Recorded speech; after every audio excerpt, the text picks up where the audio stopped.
ছিল নাম পিতা কালঘা মসজিদেতে পড়তো নামাজ দুয়া সেজ করতো না নবীজির একজন সাহাবা ছিল। ওমা এই রাতকালে বলছি বস্ত্র একটা নামাজ পড়বে দুজনা।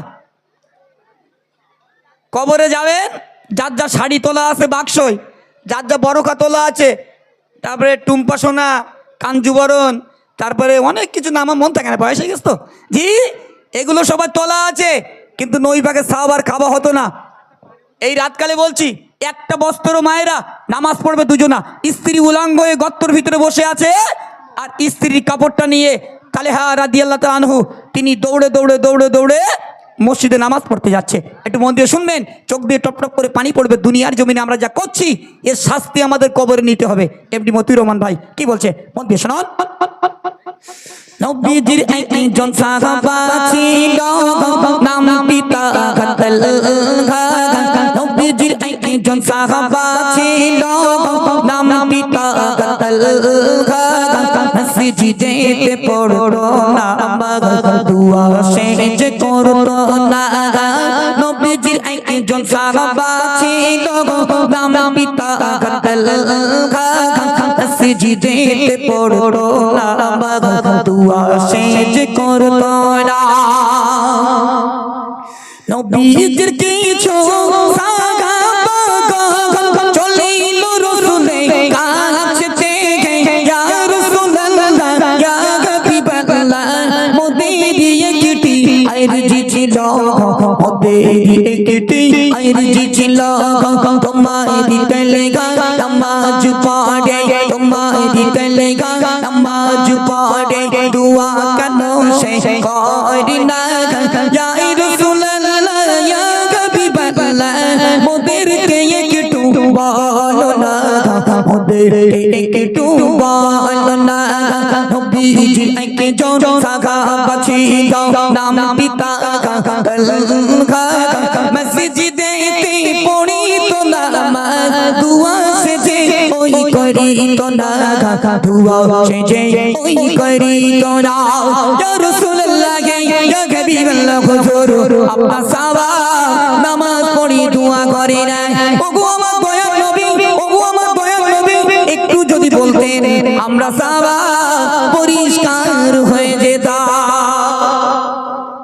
ও নবী একটু বলো না। নবী আর দেরি করলেন না, সাহাবাদেরকে ওই সাহাবার বাড়িতে পাঠিয়ে দিলেন, যাও আমার সাহাবা ডেকে নিয়ে এসো। সাহাবা নামাজ পড়ে দুয়া কেন করে না আমি নবী শুনতে চাই। এমডি মতিউর রহমান কি লিখছে, মন দিয়ে শুনুন।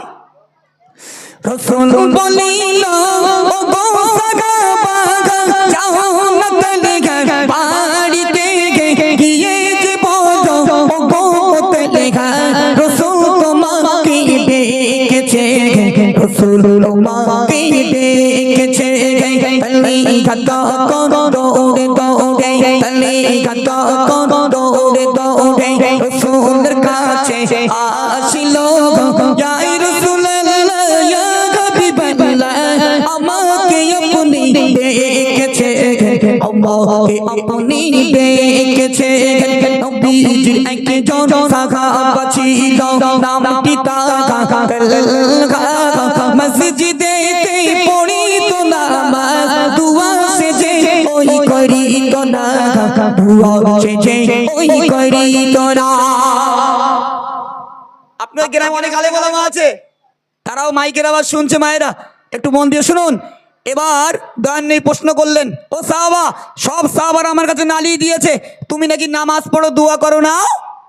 সাহাবা ঝরঝর করে কাঁদছে, ইয়া রাসূলুল্লাহ ইয়া হাবিবাল্লাহ হুজুর এ কথা সত্য, আমি তোমার সাহাবা নামাজ পড়ি কিন্তু দোয়া করি না।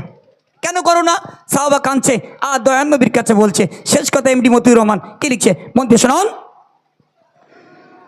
তালেগা বলেছে ইয়া রাসূলুল্লাহ স্বামী স্ত্রী মধ্যে বড় অবাক, একটি শাড়ি পরিধান করে স্বামী স্ত্রী নামাজ নামাজ আদায় করি স্বামী স্ত্রী নামাজ আদায় করি ওগো আমারি দয়ার নবী ওগো আমারি দয়ার নবী তোমার সাখাফা বড় করি ওগো আমারি দয়ার নবী তোমার সাখাফা বড় করি একটি শাড়ি পরিধান করে স্বামী স্ত্রী নামাজ আদায় করি স্বামী স্ত্রী নামাজ আদায় করি নবীজি একজন সাহাবা ছিল নামটি তালহা মসজিদেতে পড়িত নামাজ দুয়া সেজে ওই করিত না দুয়া সেজে ওই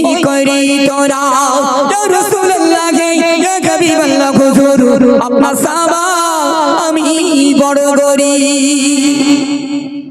ও নবী আমি কেন নামাজ পড়ি দোয়া করি না কেন শোনো। মসজিদে যখন আজান হাঁকে আমি দৌড়ে মসজিদে নামাজ পড়তে যাই। যেই নামাজ শেষ হয়ে যায় সবাই মোনাজাতে শরীক হয়ে যায়। ও নবী আমি মোনাজাত করতে পারি না, আমি আবার দৌড়ে বাড়িতে চলে আসি। এসে বস্ত্রখানা খুলে রেখে গর্তর ভিতরে ঢুকে পড়ি। আমার স্ত্রী গর্তর থেকে বার হয়ে এই কাপড়টা পরিধান করে নামাজ আদায় করে।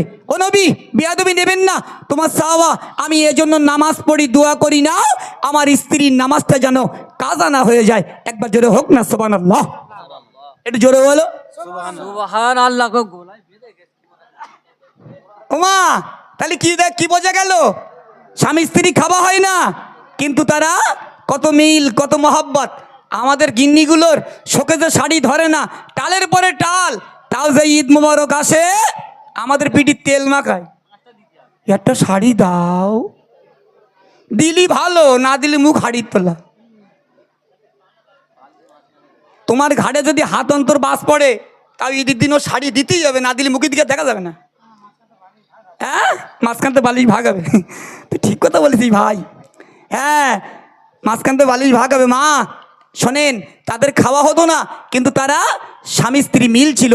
আমাদের বিল্ডিং এত টাকা পয়সা কিন্তু আমাদের কোনো রকম মিল মহব্বত নেই। আমাদের দুবেলা শুধু গুতুগুতু। তুইও করিস নি, করবি, শুধু বেটা করে দেখ। এখনকার মেয়েরা সেই রকম শুইরে মেয়ে করে দেখ, এখনকার মেয়েরা সেই রকম করে দেখ। শুধু একবার হাড়োয়ায় থাকবি, রাত 10টা বাজাবি, হ্যালো কোথায় তুই যাই বলি বাড়ি। হ্যাঁ হাড়োয়ায় কি বাড়ি এসো। হ্যাঁ তুই মনে করতি ভালো লাগতে বলো ঝামেলা করে। জি তাহলে তারা সাহাবারা কেমন ছিল মায়েরা? আমাদেরকে সেরমভাবে আমাদেরকে চলতে হবে। দেখেন আমি শুরুয়াতেই বলেছি, গজল বলেন আর জলসা বলেন, সবাইকে হিসাব দিতে হবে। আমি গণাগার এমডি মতিউর রহমান, আমি এসেছি কিছু গজল আপনার কাছে পরিবেশন করে শুনিয়েছি। আমার প্রত্যেকটা সাবজেক্ট কোরআন হাদিস থেকে তুলে ধরেছি। আপনারা জানেন আমি গজল শিল্পীর ভিতরে সিনিয়র। চলো এখন পরবর্তী শিল্পী রয়েছেন